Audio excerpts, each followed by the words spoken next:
Court practice news में आपका स्वागत है। आज 6 अक्टूबर 2025 है और हम आपके लिए लाए हैं पिछले 2 दिनों यानी 5 और 6 अक्टूबर की सबसे अहम कानूनी हलचलों का एक गहरा विश्लेषण।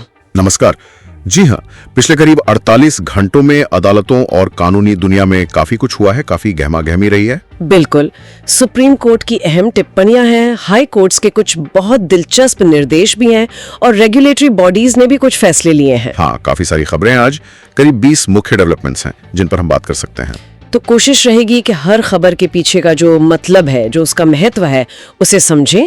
तो चलिए शुरू करते हैं। सबसे पहले बात करते हैं भारत के चीफ जस्टिस BR गवई की। मॉरिशस में उन्होंने एक काफी महत्वपूर्ण बात कही जी। उन्होंने कहा कि भारत का कानूनी सिस्टम रूल ऑफ लॉ से चलता है, मतलब कानून के शासन से, ना कि रूल ऑफ बुलडोजर से। उन्होंने अपने ही एक पुराने फैसले का भी जिक्र किया, ये रूल ऑफ बुलडोजर वाली बात। ये आजकल काफी सुनने में आ रही है ना? हाँ बिल्कुल, ये टर्म हाल में काफी इस्तेमाल हुआ है, खासकर कुछ ऐसी कार्रवाइयों के संदर्भ में जहां बिना सही कानूनी प्रक्रिया के प्रॉपर्टीज पर एक्शन लेने के आरोप लगे हैं। अच्छा। तो चीफ जस्टिस का अंतर्राष्ट्रीय मंच पर यह कहना, और वो भी अपने ही एक पुराने फैसले का हवाला देते हुए, जहां शायद उन्होंने एग्जीक्यूटिव की शक्तियों की सीमा पर कुछ कहा होगा, ये बहुत मायने रखता है। ये एक तरह से न्यायपालिका की स्वतंत्रता और रूल ऑफ लॉ को बनाए रखने की जो प्रतिबद्धता है उसको रेखांकित करता है। ये सिर्फ एक बयान नहीं है, ये सिस्टम के मूल सिद्धांत की याद दिलाना है। सही कहा। इसी से जुड़ा एक और मामला है जो व्यक्तिगत स्वतंत्रता से ताल्लुक रखता है। जी। लद्दाख से एक्टिविस्ट सोनम वांगचुक की पत्नी गीतांजलि अंगमो, उन्होंने सुप्रीम कोर्ट में याचिका दायर की है। अच्छा, सोनम वांगचुक की नजरबंदी को लेकर? हाँ, उन्होंने राष्ट्रीय सुरक्षा कानून NSA के तहत जो वांगचुक की नजरबंदी हुई है उसे गैर कानूनी बताया है और एक और बात कही है कि वो खुद भी एक तरह के वर्चुअल हाउस अरेस्ट में है। वर्चुअल हाउस अरेस्ट, ये एक नया पहलू है। हाँ, और आज ही सोमवार को इस पर सुनवाई होनी है। देखिए, ये याचिका NSA जैसे सख्त कानून के इस्तेमाल पर सवाल उठा रही है और प्रक्रिया पर भी। मतलब क्या नजरबंदी के आधार सही थे, क्या प्रक्रिया का पालन हुआ? और ये जो वर्चुअल हाउस अरेस्ट का दावा है, इसकी कानूनी स्थिति भी अभी बहुत साफ नहीं है। कोर्ट को देखना होगा कि क्या वाकई उनकी आवाजाही पर कोई गैर कानूनी रोक है। तो ये एक अहम सुनवाई होगी आज। बिल्कुल, ये व्यक्तिगत स्वतंत्रता बनाम राष्ट्रीय सुरक्षा की जो बहस है, उसमें एक और महत्वपूर्ण मामला जुड़ गया है। सुप्रीम कोर्ट में एक और टकराव की स्थिति दिख रही है, इस बार तमिलनाडु सरकार और वहां के राज्यपाल के बीच। हाँ, ये भी एक अहम मुद्दा है। राज्य सरकार ने कलईगनार यूनिवर्सिटी बिल को लेकर राज्यपाल के फैसले को चुनौती दी है। राज्यपाल ने उस बिल को राष्ट्रपति की मंजूरी के लिए भेज दिया था। जी, आरक्षित रख लिया था। हाँ, तो सरकार का कहना है कि राज्यपाल को कैबिनेट की सलाह माननी चाहिए थी। देखिए, ये सीधा सवाल राज्यपाल की विवेकाधीन शक्तियों के दायरे का है। संविधान का अनुच्छेद 163 और 200, इनके तहत राज्यपाल की भूमिका पर अक्सर बहस होती है। सही है। इस केस का जो भी फैसला होगा, उसका असर सिर्फ तमिलनाडु पर नहीं पड़ेगा, बल्कि सभी राज्यों में गवर्नर और चुनी हुई सरकार के बीच के रिश्तों को ये प्रभावित कर सकता है, खासकर शिक्षा जैसे राज्य सूची के विषयों में। तो कोर्ट कैसे संतुलन को परिभाषित करता है, ये देखना होगा। बिल्कुल। चलिए, अब एक अच्छी खबर है सिविल सेवा परीक्षा की तैयारी करने वालों के लिए। अच्छा, क्या है? UPSC ने सुप्रीम कोर्ट को बताया है कि अब से प्रीलिम्स परीक्षा के बाद प्रोविजनल आंसर की जारी की जाएगी। अरे वाह, ये तो बहुत बड़ा कदम है पारदर्शिता की दिशा में। हाँ, काफी समय से मांग भी हो रही थी शायद। जी हाँ, बिल्कुल। इससे उम्मीदवारों को अपने प्रदर्शन का अंदाजा जल्दी लग जाएगा और सबसे जरूरी बात, उन्हें आपत्तियां दर्ज कराने का एक औपचारिक मौका मिलेगा। सही। हालांकि इसमें एक चुनौती भी है। देखना होगा कि आपत्तियों का निपटारा कितनी तेजी से और प्रभावी ढंग से होता है, ताकि फाइनल रिजल्ट में ज्यादा देर न हो। पर हाँ, ये स्वागत योग्य कदम है। चलिए, अब हाई कोर्ट्स की तरफ चलते हैं। पंजाब और हरियाणा हाई कोर्ट से एक थोड़ी अनोखी खबर है। बताइए। कोर्ट ने वकीलों को फटकार लगाई है सुनवाई के दौरान सवालों के जवाब देने के लिए मोबाइल पर AI या गूगल सर्च इस्तेमाल करने पर। अच्छा। सुनवाई के दौरान हाँ, कोर्ट ने एक वकील का डिवाइस जब्त भी कर लिया और बार एसोसिएशन को इस बारे में चेतावनी जारी करने को भी कहा है। देखिए, टेक्नोलॉजी अदालतों में मददगार तो हो सकती है, इसमें कोई शक नहीं, लेकिन उसका इस्तेमाल कैसे और कब किया जाए, ये बहुत अहम सवाल है। सही बात है। कोर्ट का नजरिया यहाँ बिल्कुल साफ लग रहा है। उनका मानना है कि सुनवाई के बीच में इस तरह से जानकारी खोजना ये दिखाता है कि आपकी तैयारी पूरी नहीं है और ये कोर्ट के समय का भी अनादर है। तो ये एक दिलचस्प बहस शुरू हो गई है कि कोर्ट रूम में टेक्नोलॉजी की लक्ष्मण रेखा कहां होनी चाहिए। क्या ये तैयारी का विकल्प बन सकती है? शायद कोर्ट का जवाब है नहीं। बिल्कुल। अब राजस्थान हाई कोर्ट से एक अलग तरह का निर्देश आया है। जी। कोर्ट ने जयपुर के पूर्व शाही परिवार के कुछ सदस्यों को अपनी याचिकाओं से महाराज और प्रिंसेस जैसे जो टाइटल है वो हटाने को कहा है। अच्छा, क्यों? कोर्ट ने कहा है कि अगर 13 अक्टूबर तक ऐसा नहीं किया गया तो उनका 24 साल पुराना मामला खारिज भी हो सकता है। 24 साल पुराना मामला? खैर, ये निर्देश तो कानून के समक्ष समानता के सिद्धांत को मजबूती देता है। हाँ, लगता तो यही है। कोर्ट का संदेश साफ है कि अदालत की कार्रवाई में सभी पक्ष बराबर हैं, उनकी ऐतिहासिक पृष्ठभूमि चाहे जो भी हो। कानूनी दस्तावेजों में ऐसे शाही खिताबों का इस्तेमाल अप्रासंगिक है। सही।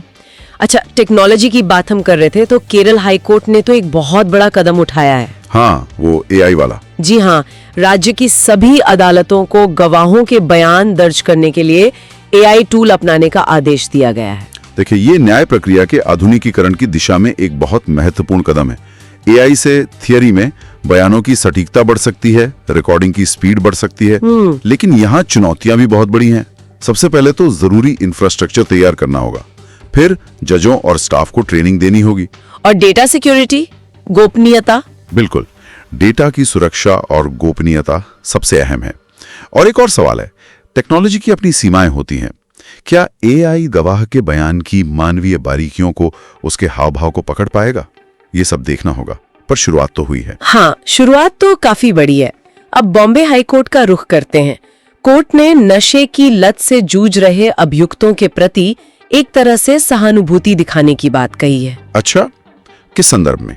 कोर्ट ने कहा है कि उनके मानसिक स्वास्थ्य उपचार पर जोर देना चाहिए और ये भी कहा कि जमानत देने से पहले अगर मनोरोग उपचार दिया जाए तो शायद ये सार्वजनिक सुरक्षा में भी मदद कर सकता है। ये एक महत्वपूर्ण बदलाव का संकेत हो सकता है न्यायिक सोच में। मतलब सिर्फ सजा देने पर फोकस ना करके सुधार और पुनर्वास पर भी ध्यान देना। जी। कोर्ट शायद अपराध के मूल कारणों को देख रहा है, जैसे नशे की लत है या कोई मानसिक स्वास्थ्य समस्या है। जी। उनको एड्रेस करने की जरूरत समझ रहा है। तो ये एक तरह से क्रिमिनल जस्टिस सिस्टम को पब्लिक हेल्थ के नजरिए से देखना हुआ। हाँ, कुछ हद तक कह सकते हैं। और ये एक स्वागत योग्य बदलाव हो सकता है अगर इसे सही तरीके से लागू किया जाए। इलाहाबाद हाई कोर्ट का एक फैसला है जो काफी चर्चा में रहा। हाँ। कोर्ट ने कहा कि व्हाट्सएप पर सिर्फ पाकिस्तान जिंदाबाद जैसा कोई पोस्ट फॉरवर्ड कर देना अपने आप में भारत की संप्रभुता को खतरे में डालने जैसा गंभीर अपराध नहीं माना जाएगा। ये एक बहुत ही महीन रेखा है अभिव्यक्ति और देशद्रोह जैसे गंभीर अपराध के बीच। जी। इस फैसले में अदालत ने शायद इसी रेखा को स्पष्ट करने की कोशिश की है। हाँ। सिर्फ एक मैसेज फॉरवर्ड कर देना, जब तक कि उसके पीछे देश की संप्रभुता को वाकई नुकसान पहुंचाने का कोई ठोस इरादा या सबूत ना हो, उसे सीधे तौर पर देश के खिलाफ अपराध नहीं माना जा सकता। तो मतलब इरादा और संदर्भ बहुत महत्वपूर्ण हो जाते हैं। बिल्कुल। संदर्भ क्या था, किस इरादे से फॉरवर्ड किया गया, ये सब देखना होगा। ये फैसला अभिव्यक्ति की स्वतंत्रता से जुड़े कानूनों की व्याख्या में काफी महत्वपूर्ण साबित हो सकता है। चलिए अब कुछ रेगुलेटरी संस्थाओं के एक्शन पर बात करते हैं। केंद्रीय उपभोक्ता संरक्षण प्राधिकरण यानी CCPA ने दृष्टि IAS कोचिंग पर जुर्माना लगाया है। अच्छा, दृष्टि IAS पर किस लिए? भ्रामक विज्ञापन के लिए 5 लाख रुपए का जुर्माना है। विज्ञापन UPSC के रिजल्ट से जुड़ा था। ये फैसला खासकर एजुकेशन सेक्टर में विज्ञापनों में सच्चाई और पारदर्शिता के महत्व को दिखाता है। जी। CCPA का काम ही है उपभोक्ता हितों की रक्षा करना, और कोचिंग संस्थान कई बार सफलता के ऐसे दावे कर देते हैं जो शायद पूरी तरह सही न हो या भ्रामक हो। तो ये एक्शन जरूरी है ताकि छात्र गुमराह न हो। सही कहा। मीडिया जगत से भी एक खबर है। News broadcasting and digital standards authority यानी NBDSA ने जी न्यूज और टाइम्स नाउ नवभारत को फटकार लगाई है। अच्छा, किस लिए? उनके कुछ प्रसारणों के लिए। विषय थे मेहंदी जिहाद और लव जिहाद जैसे। ये मीडिया सेल्फ रेगुलेशन का मामला है। NBDSA जैसी संस्थाएं यही देखती हैं कि क्या चैनल संवेदनशील मुद्दों पर, खासकर जो समाज को बांट सकते हैं, उन पर रिपोर्टिंग करते समय पत्रकारिता के नैतिक मानकों और ब्रॉडकास्टिंग कोड का पालन कर रहे हैं या नहीं। तो इस मामले में अथॉरिटी को लगा कि पालन नहीं हुआ। लगता तो यही है, उनकी फाइंडिंग यही होगी कि इन चैनलों ने दिशा निर्देशों का उल्लंघन किया। ये एक तरह से याद दिलाता है कि मीडिया की भी समाज के प्रति एक जिम्मेदारी है। बिल्कुल। कंपटीशन के क्षेत्र में चलते हैं। भारतीय प्रतिस्पर्धा आयोग CCI ने PVR इनॉक्स के खिलाफ जांच का आदेश दिया है। PVR इनॉक्स मामला क्या है? मामला वर्चुअल प्रिंट फीस यानी VPF का है।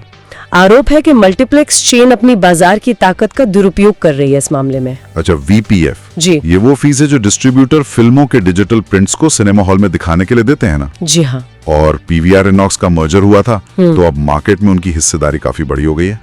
तो CCI अब ये जांच करेगा कि क्या वो अपनी इस डोमिनेंट पोजीशन का गलत फायदा उठा रहे हैं, क्या वो फिल्म निर्माताओं या छोटे डिस्ट्रीब्यूटर्स पर कोई अनुचित शर्तें लगा रहे हैं।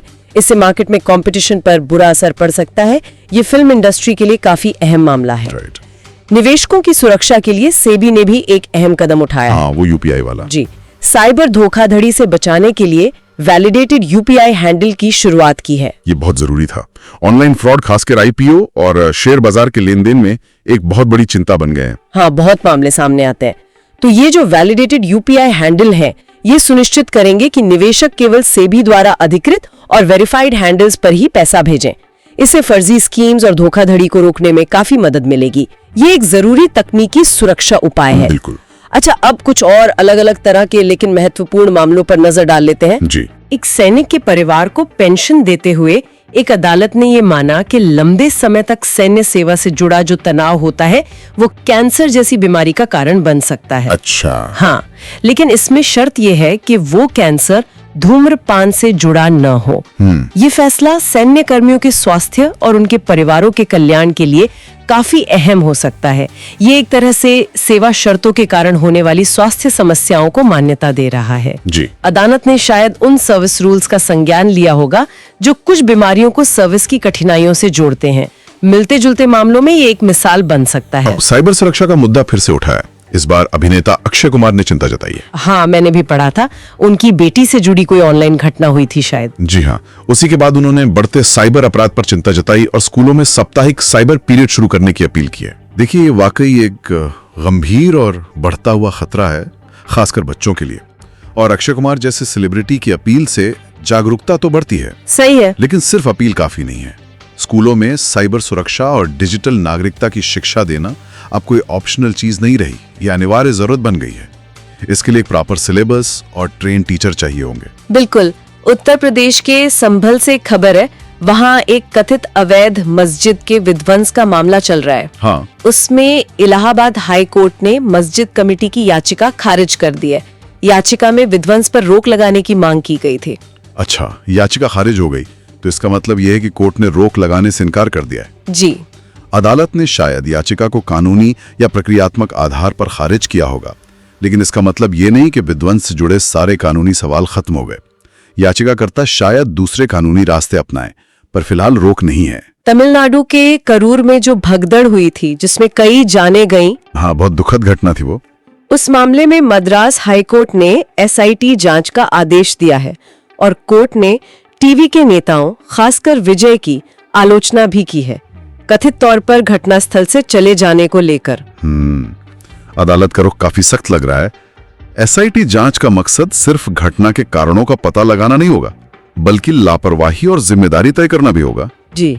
और कोर्ट की जो टिप्पणियां हैं, वो राजनीतिक रैलियों और ऐसे बड़े आयोजनों में सुरक्षा मानकों पर और नेताओं की जवाबदेही पर भी गंभीर सवाल उठाती हैं।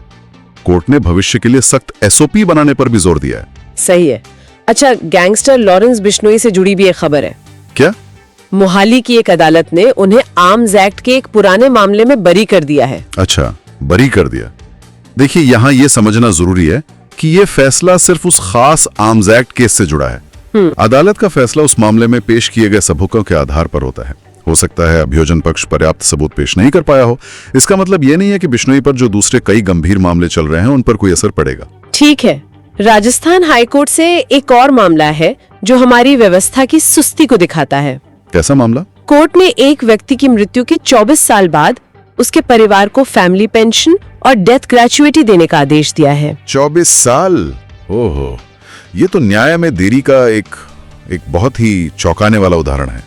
सोचिए उस परिवार पर क्या बीती होगी इतने सालों में। हाँ वाकई। खैर, देर आए दुरुस्त आए, आखिरकार उन्हें उनका हक मिला। लेकिन ये केस हमारे न्याय प्रणाली की रफ्तार पर बहुत गंभीर सवाल खड़े करता है। बिल्कुल। कॉर्पोरेट जगत से खबर है, वेदांता समूह ने अपने डीमर्जर की प्रक्रिया की समय सीमा बढ़ा दी है। अच्छा, डीमर्जर मतलब अपने अलग अलग बिजनेस को अलग कंपनियों में बांटने की प्रक्रिया। जी हाँ, वो डेडलाइन अब अगले साल मार्च तक बढ़ा दी है। ये एक बड़ी कॉर्पोरेट रीस्ट्रक्चरिंग है। डेडलाइन बढ़ाने की कई कारण हो सकते हैं।